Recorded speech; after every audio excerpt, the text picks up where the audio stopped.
ગુજરાતની ધરતી પર અનેક અદ્ભુત અને દિવ્ય સ્થળો અને એમાંનું એક છે રાણી કી વાવ, જેને વિશ્વ આજે વર્લ્ડ હેરિટેજ સાઇટ તરીકે ઓળખે છે. આ વાવ માત્ર પાણી સંગ્રહ કરવાની જગ્યા ન હતી, પણ ભારતીય કલા, સંસ્કૃતિ, વિજ્ઞાન અને આધ્યાત્મિકતાનો અનોખો ખજાનો છે. આજે આપણે લઈ જઈશું તમને પાટણ શહેર, જ્યાં 11મી સદીમાં સોલંકી વંશના રાજા ભીમદેવ પ્રથમની યાદમાં તેમના માતા રાણી ઉદયમતીએ આ ભવ્ય વાવનું નિર્માણ કરાવ્યું હતું. લગભગ 1000 વર્ષ જૂની 7 માળની આ વાવ જમીન નીચે લગભગ 27 મીટર ઊંડી છે.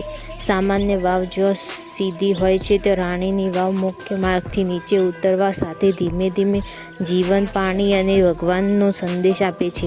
એક વખત કલ્પના કરો, પૂર્વ આ વાવની પાણીનો સ્ત્રોત હતી. લોકો અહીં પ્યાસ બુઝાવવા આવતા, પણ સાથે જ અહીં મળતો શાંતિનો અનુભવ, પ્રકૃતિ, સંગીત અને પથ્થરો પરની કલા માણસને દિવ્યતા તરફ લઈ જતી. પ્રતિમાઓ અને આધ્યાત્મિકતા. વાવની દિવાલો પર 500થી વધારે સુંદર કોતરણી અને પ્રતિમાઓ છે. આમાં દર્શાવતા શિલ્પ લક્ષ્મી, ગણેશ, શિવ અને વામન અવતારની લઈને કામશાસ્ત્ર સુધીની મૂર્તિઓ છે, જે જીવનના દરેક પાસાને સમજાવે છે. વાવના સૌથી અંતમાં અંધકારમાં પ્રકાશ જેવો શ્રી મહાદેવનો શિવલિંગ સ્થિત છે, જે બતાવે છે કે જીવન નીચે જાય છે, મુશ્કેલીઓ આવે છે, પણ અંતે ઈશ્વર જ શાંતિ આપે છે.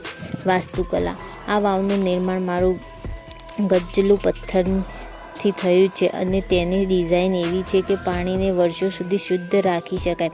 દરેક સ્તંભ, દરેક ભીંત અને દરેક શિલ્પના લાઇનમાં આજ સુધી અદ્ભુત એન્જિનિયરિંગ છુપાયેલું છે. વિજ્ઞાન કહે છે કે આવા વાવમાં હવા અને પ્રકાશનું એવું આયોજન છે કે ભીની વાસ નથી રહેતી અને તાપમાન ઠંડુ રહે છે. વિશ્વની નજર.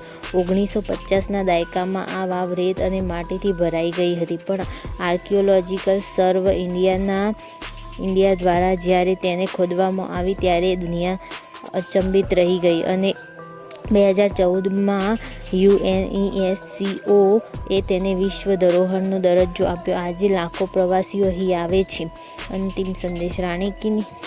રાણી કીની વાવ આપણને શીખવે છે કે પ્રેમ, સંસ્કૃતિ, સમર્પણ અને કલા સમય અને રેતીના વાદળો વચ્ચે પણ કદી નષ્ટ નથી થતા. અને હા, એક માતાએ પોતાના પતિની યાદમાં બનાવેલ આ ચમત્કાર આજે ભારતની ઓળખ બની ગયો છે. જો તમે પણ પાટણમાં આવવાના હોવ તો સૌ પ્રથમ રાણી કી વાવ જોવાનું ન ભૂલો. અને જો તમે રાણી કી વાવ જોઈ હોય તો ચેનલને લાઈક કરી અને સબસ્ક્રાઈબ કરો, જેથી અમે આવનારા નવા વિડીયો તમારા સુધી પહોંચાડી શકીએ. આ વાવમાં દશાવતારના ચમત્કારી શિલ્પ છે. વાવના ભીતર આજે જઈને અત્યારે મળે છે શ્રી વિષ્ણુના દશાવતારના અદ્ભુત શિલ્પો. મત્સ્ય અવતાર, કૂર્મ અવતાર, વારાહ અવતાર, નરસિંહ ભગવાન, વામન અવતાર, પરશુરામ, શ્રીરામ, શ્રી કૃષ્ણ ભગવાન, બુદ્ધ અને કલ્કી અવતાર. દરેક મૂર્તિમાં એવી નાજુકતા છે કે પથ્થર જીવંત હોય એવું લાગે છે. કલાકારોના હાથની આ કારીગરી માત્ર કોતરણીઓ નથી, એક ગામમાં ભક્તિ અને સાધના છુપાયેલી છે. વાવનો વૈજ્ઞાનિક રહસ્ય.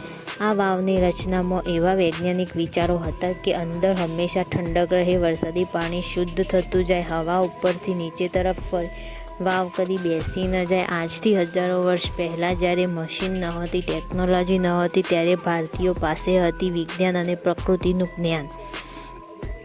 આજે આર્કિટેક્ટ્સ પણ આજે રાણી કીની વાવને એન્જિનિયરિંગ મેરિકલ કહે છે, સમયને હરાવનાર ચમત્કાર.